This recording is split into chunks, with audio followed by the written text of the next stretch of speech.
Last year, at the National Sports Day, I became a registered organ donor.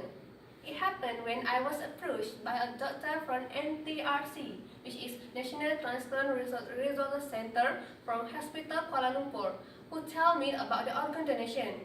I was surprised at first, thinking that she's maybe from a human organ trafficking, but after I realized that she was a real deal, I willingly listened to her. Then, yesterday, an average of 21 people died because they need an organ donor. So, are you a registered organ donor yet? Okay, ladies and gentlemen, my name is Binti and my method number is 044365.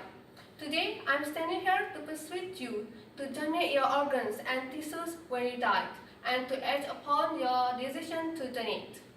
I argue that these three reasons should be enough for you to donate your organ and tissues when you die and to act upon your decisions to donate. Firstly, I will discuss the need for organ donors. Secondly, I will discuss why people are organ donors. And lastly, I will explain how you can register to become an organ donor. In Islam, the permissibility of organ transplantation and donation is not specifically mentioned in the main source of reference, namely the Quran and Hadith. This is because organ transplantation and donation are modern developments in medicine.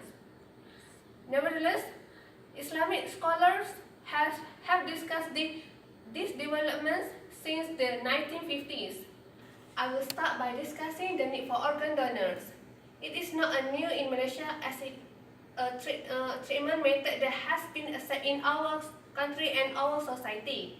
The number of patients who need organ transplant is increasing from year to year, but the number of pledgers who want to donate after death is low.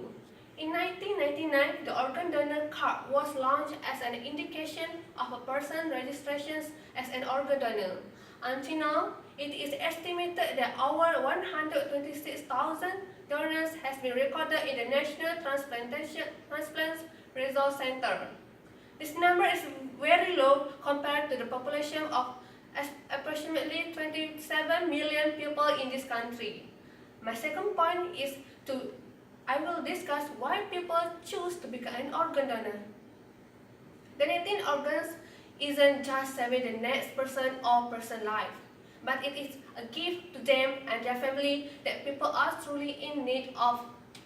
Registering to become an organ donor is charitable act that costs nothing, and organ transplants for people means no longer having to depend on costly routine treatments.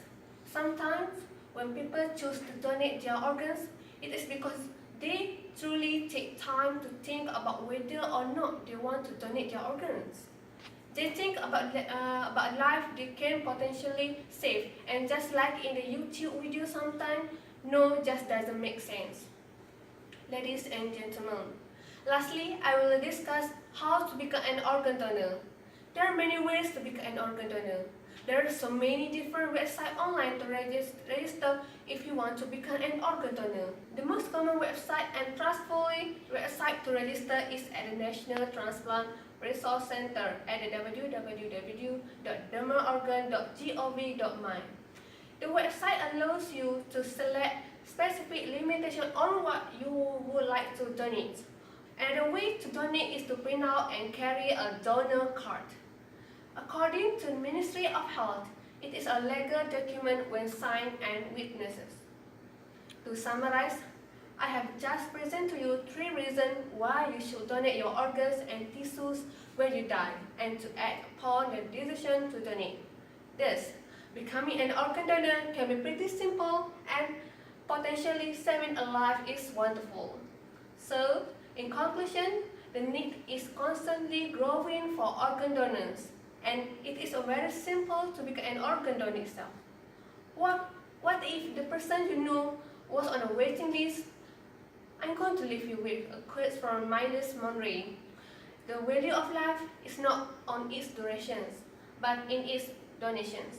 You are not important because of how long you live. You are important because of how effective you live. That's all from me. Thank you.